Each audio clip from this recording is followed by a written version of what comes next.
Yan, ikunti ko lang. Hindi na lang kunti ulit.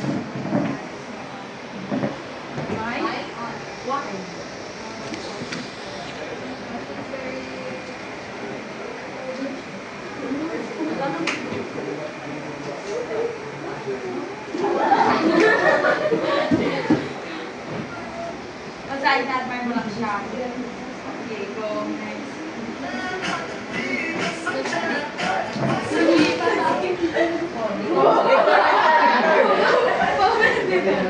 Okay, last number.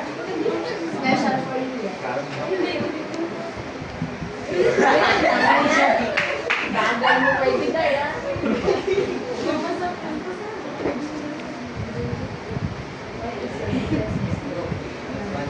What's one thing you can do today to take care of your physical and mental health?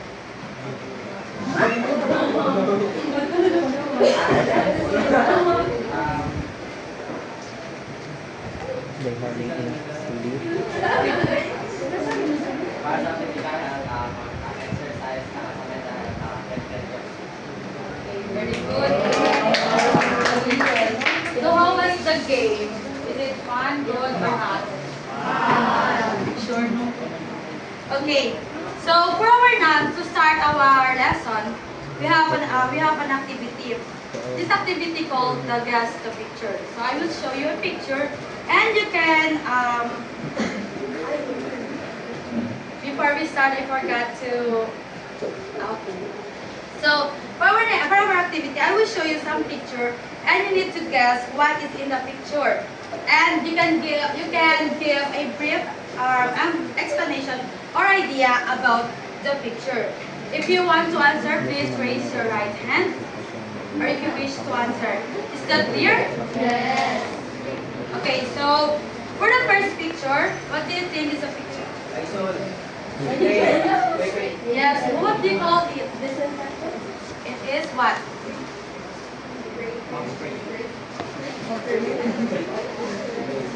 It is part of, anong part siya? Part of the body. It is, anong tawag dito? Like sa mga rugby, spray paint, gas, ano sila? It is, no? Okay, great. But, correct po kayo, it is spray paint, dahil it is part of the inhalants. Okay, inhalants. So, next. Okay, raise your right hand. Sino may alam? Ano to? Yes, sir? Marijuana or the cannabis. Next is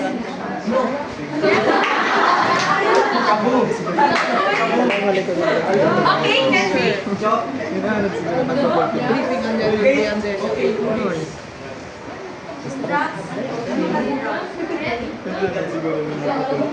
Yes, it is okay. Okay, next. Steroids. Yes, steroids or narcotics. Very good. Depression. Or hallucination.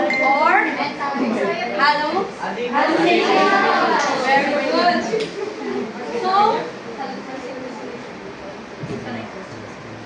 So what is this all about? Yung mga pinakita ko, ano po sila?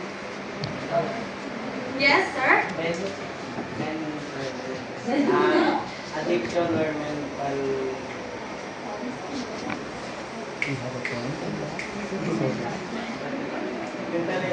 Okay, very good. Yes, ma'am?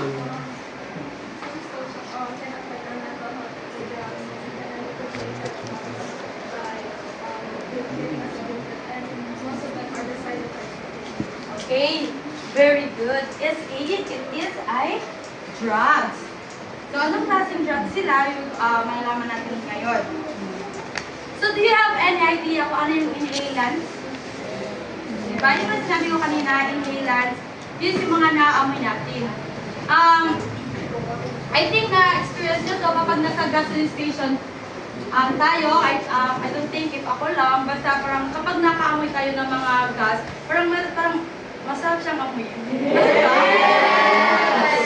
Diba? How about rugby? Diba? Ang satisfying. Hindi no, what I mean is kapag may naano lang kayo, naamoy pa na rugby, like, diba? Ganun nangyayari. Ang satisfying niya kapag nakaamoy kayo ng ganon. So, okay. Do you have any idea what is our lesson for today? What? Drug education, yes? Okay. Okay, before, and now we're going to our lesson. But first, at the end of this lesson, you will be able to identify or define what is comprehensive dangerous drug act. And second, you will appreciate the importance of drug education and prevention. And third, you're going to apply your critical thinking skills to real life scenarios related to drug use and abuse. Okay.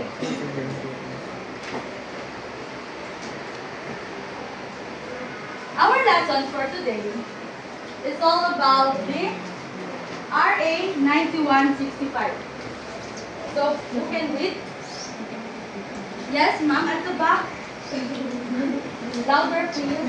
RA 9155 provided the Comprehensive Dangerous Drug Act of 2002 in the Philippines regulates and controls the use, sale, and distribution of dangerous drugs, categorizing them into different schedules based on their potential for abuse and medical use, and includes a list of controlled substances such as codeine, cocaine, opium, and various other drugs. Okay. So in simple words, it is a law in the Philippines where it covers all the illegal drugs here in the Philippines. So before that, so what do you mean by drugs? What do you mean by drugs? Medicine, yes? Okay, very good. A drug, it is a substance that can be taken into human body. So this can be used for diagnosis, treatment for disease. So what is the difference drug and medicine? Yes, ma'am.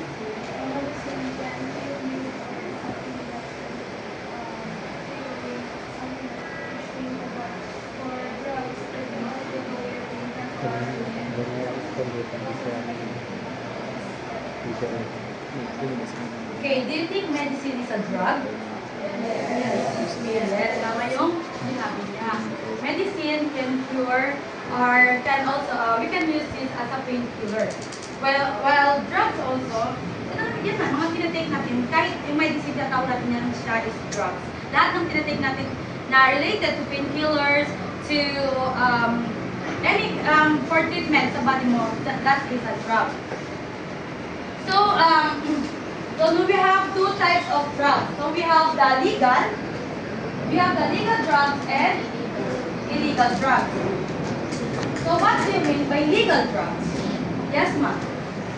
Legal drugs is yung mga binibenta or binibigay ng mga doctors, prescription ng mga doctors. Okay, very good. O, ito yung sinasabi nilang OTC or over-the-counter lang. Yung nabibili nyo lang through the prescription of your doctors or professionals. So, how about illegal drugs?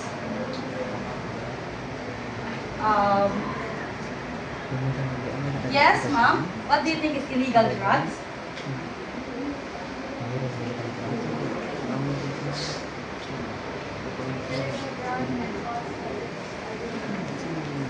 Okay, so illegal drugs can cause addiction. And this illegal drug, it is purchased on the street. Like, nabibili nyo lang sila saan. For example, we have the party drugs.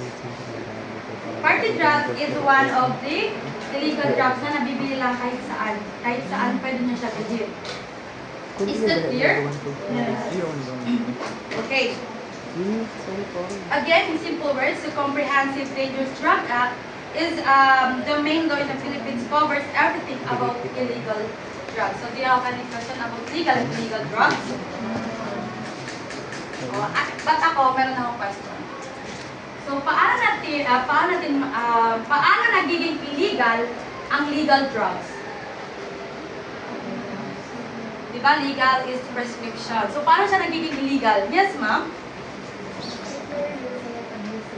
Okay, very good. Kapag ina-abuse niyo siya. So, do you think using the legal drugs can be more safer than illicit drugs? Kasi di ba ang misconception nila, sinasabi nila ng legal drugs, di ba, naka-prescribe siya, so pwede lang siya gamitin kahit kailan mo gusto, kahit kung hanggang kailan mo gusto gamitin ang isang legal drugs. But do you know na it is more harmful than the legal drugs, than the illegal drugs? Bakit ba tayo piniprescribe ng doctors para bumili ng ganitong klase painkillers? So for example, kapag may sakit kayo, di ba bumibili ka ng mga gamot like Biogesic and paracetamol. In simple pain lang, nagiging drug dependence na po tayo. Like konting sakit ng ulo, bili ng gamot agad. And that can be harmful to your body. Hindi po siya pwedeng inumin lang natin kasi gusto natin inumin. Kaya siya piniprescribe ng doctors dahil po mas nakaka-harm siya sa ating katawan. Can be pwede tayo ma-overdose, and sometimes kapag na-overdose tayo is namamatay tayo kapag na-overdose. Not unlike the illegal drugs. These illegal drugs, although yes, na-overdose tayo sa illegal drugs, pero din, kapag illegal drugs, nasobrahan tayo, kaya tayo gumagawa ng mga treatment. That's why we have the RA 9165 for us to prevent on using drugs. Do you have any question? So, and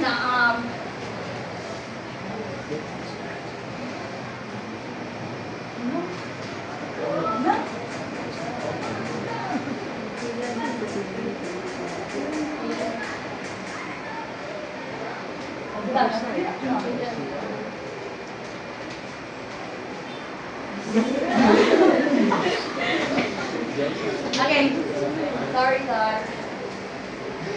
What is the importance of drug education? Yes, ma'am, at the back, please read. The importance of drug education. Drug education helps children and young people understand that all drugs, legal and illegal, have the potential to cause harm, and that the drug experience is because of many factors, including the person, the drug, and the environment. Okay, very good. Yes, sir. Yes, sir. So what is the importance of drug education? Without reading, own lang po. What is the importance of drug education?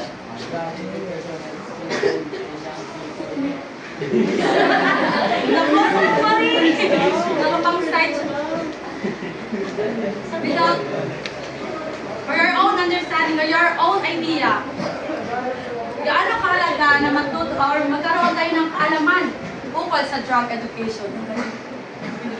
Importance of drug education is that it is important because so that we will be aware of and educate about drugs, so that we will not take it as or put it as in our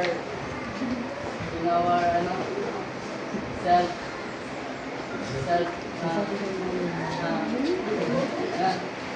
drugs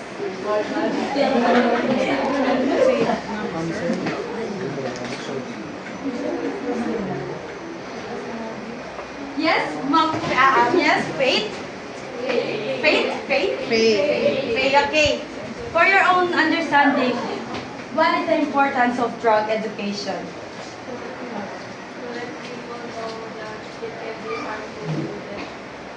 Okay, very good. Again, sinabi po dito, the drug education for us as a young or for you as a new generation, that to understand that all drugs, legal and illegal, have the potential to cause harm and the drug experience. The potential to cause harm, ibig sabihin, both legal and illegal can be harmful. So early use of drugs increases person's chances of becoming addicted. Remember, drugs can change the brain. Kapag naging addict tayo or kapag nasobrahan kayo mag-take ng mga illegal drugs, di ba sabi ko nga nakakagawa tayo ng krimen. Kasi hindi po tayo makakagawa ng krimen kung nasa tamang pag-iisip tayo. Always remember that. Okay? So this can lead to addiction and other serious problems. So preventing early use of drugs or alcohol may go a long way in reducing this risk. So what is the prevention for the drug? So, ma'am? Yes, Amira. First prevention.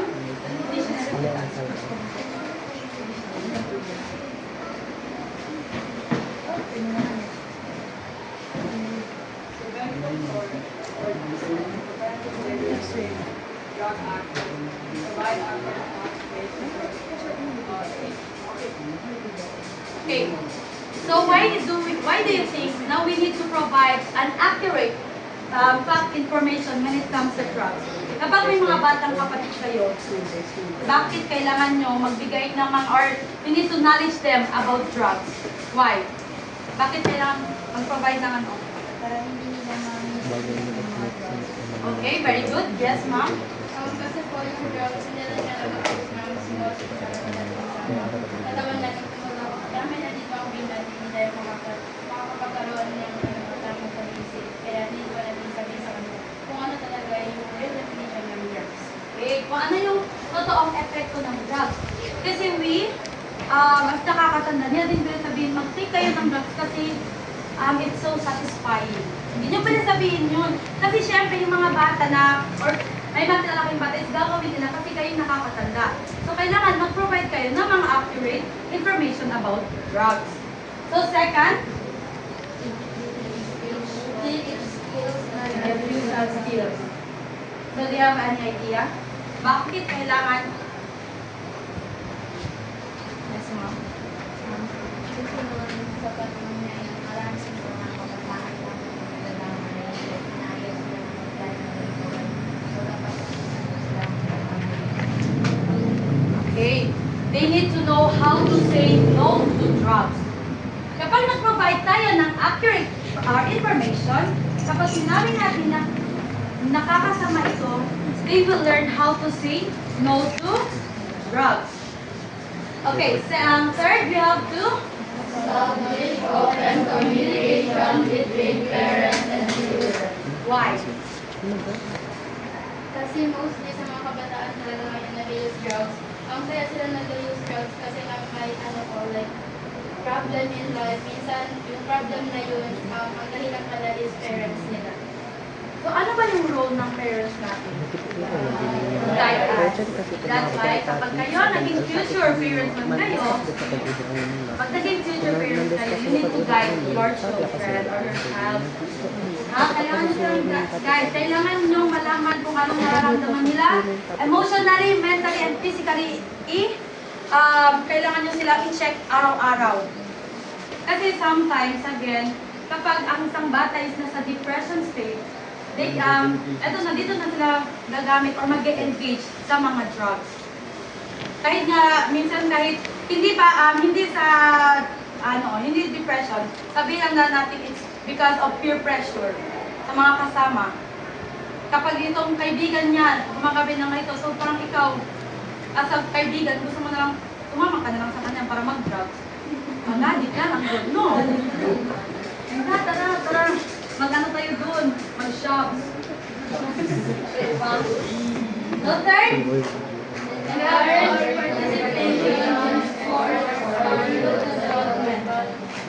Why? Yes po? Why do we need to encourage them to participate in sports or mga hobbies sa mga youth? Like for example, barkada kontra droga. Bakit? Para sa mga physical, o dapat, para Kami ay nasa inyong harapan upang magbahagi ng isang dula-dulaan. Tungkol ito sa paggamit o pag-abuso ng mga droga at nakakasama sa mga magkakapatid.